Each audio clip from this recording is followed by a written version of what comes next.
اللہ تبارک و تعالی اپنی مقدس کتاب قرآن مجید میں ارشاد فرماتا ہے اہدنا الصراط المستقیم، جس کا سیدھا سادہ ترجمہ یہ ہے کہ ہمیں سیدھے راستے پر چلا۔ اب یہ صراط مستقیم سے مراد کیا ہے، سیدھا راستہ کیا ہے؟ تو میں آپ کو بتاؤں کہ صراط مستقیم سے مراد عقائد کا سیدھا راستہ ہے جس پر تمام انبیاء کرام علیہ السلام چلے، یا اس سے مراد اسلام کا سیدھا راستہ ہے جس پر صحابہ کرام رضی اللہ عنہم چلے، یا بزرگان دین اور اولیاء کرام چلے، جیسے کہ اگلے آیتیں موجود بھی ہے۔ اور یہ راستہ اہل سنت کا ہے کہ آج تک اولیاء کرام جتنے بھی اس دار فانی سے دار بقا کی طرف با ایمان منتقل ہوئے، تمام کے تمام اہل سنت والے ہی تھے۔ اور فرمانے باری تعالیٰ بھی ہے یا ایھا الذین آمنوا اتقوا اللہ وکونوا مع الصادقین، اے ایمان والو اللہ سے ڈرو اور سچوں کے ساتھ ہو جاؤ۔ حضرت انس رضی اللہ تعالیٰ عنہ سے روایت ہے کہ سید المرسلین صلی اللہ علیہ وسلم نے ارشاد فرمایا بے شک میری امت کبھی گمراہی پر جمع نہیں ہوگی، اور جب تم لوگوں میں اختلاف دیکھو تو تم پر لازم ہے کہ سواد اعظم یعنی کہ مسلمانوں کے بڑوں گروہ کے ساتھ ہو جاؤ، یعنی جو مسلمانوں میں بڑے بڑے دانشور لوگ ہیں، جو حقیقتاً دین کو سمجھنے والے لوگ ہیں، جس طرف زیادہ دین کو اچھی طریقے سے سمجھنے والے لوگ ہیں، تم انہی کے ساتھ ہو جاؤ۔ اور ایک حدیث پاک ہے، حضرت عبداللہ ابن عمر سے روایت ہے، فرماتے کہ نبی کریم صلی اللہ علیہ وسلم نے ارشاد فرمایا بنی اسرائیل 72 فرقوں میں تقسیم ہو گئے تھے، اور میری امت 73 فرقوں میں تقسیم ہو جائے گی، ان میں سے ایک کے علاوہ سب جہنمی ہوں گے۔ صحابہ کرام نے عرض کیا ہے رسول اللہ صلی اللہ علیہ وسلم نجات پانے والا فرقہ کون سا ہوگا؟ پیارے آقا نے ارشاد فرمایا وہ اس طریقے پر ہوگا جس پر میں اور میرے صحابہ ہیں۔ میرے پیارے یاد رکھے اس دور میں نہ جانے کتنی ساری فرقوں ایسے ہیں کہ جس پہ بندہ چل کر کے اپنے آپ کو جنار کا مستحق بنا لیتا ہے،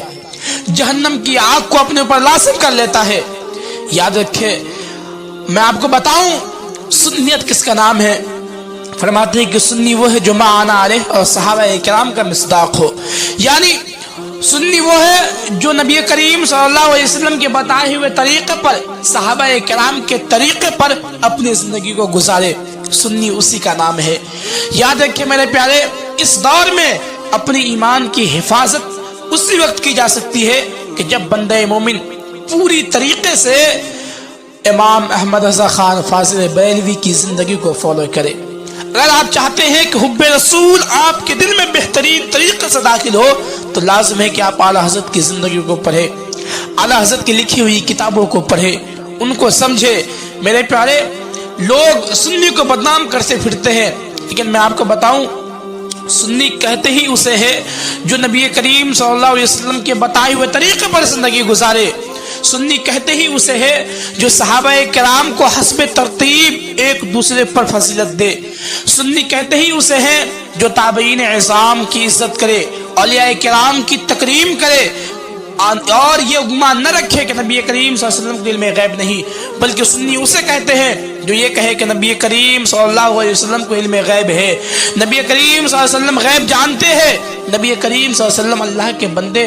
اور تمام مخلوق میں سب سے افضل ترین ہے۔ رب کے بعد کوئی ذات جو سب سے بڑی ہے وہ نبی کریم صلی اللہ علیہ وسلم کی ذات ہے۔ یاد رکھیں میرے پیارے اس دور میں ادھر ادھر نہ بھٹک کر کے جس نے اعلیٰ حضرت کے طریقے کو، جس نے اعلیٰ حضرت کی زندگی کو، ان کی لکھی ہوئی کتاب کو اچھے سے پڑھ لیا، یقین مانے اس شخص نے اپنی دنیا و آخرت دونوں آباد کر لیا۔ کہ اس دار فانی میں، اس دور میں اگر کوئی شخص یہ چاہے اس دار فانی میں رہ کر کے اپنی آخرت کو آباد کرے تو ان کو لازم ہے کہ اعلیٰ حضرت کے بتائے ہوئے طریقے پہ چلے۔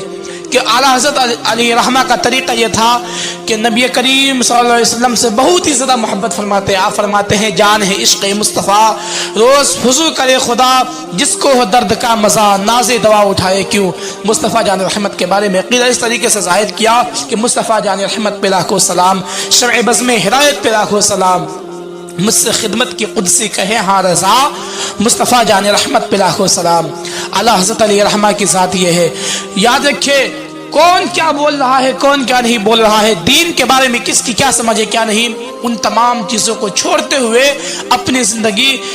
بالکل نبی کریم صلی اللہ علیہ وسلم کے اور صحابہ کرام رضی اللہ تعالیٰ عنہم کے طریقے سے جو شخص گزار دیا وہی جنتی ہے۔ تبھی تو اعلیٰ حضرت فرماتے ہیں کہ انہیں جانا انہیں مانا، نہ رکھا غیر سے کام، للہ الحمد میں دنیا سے مسلمان گیا۔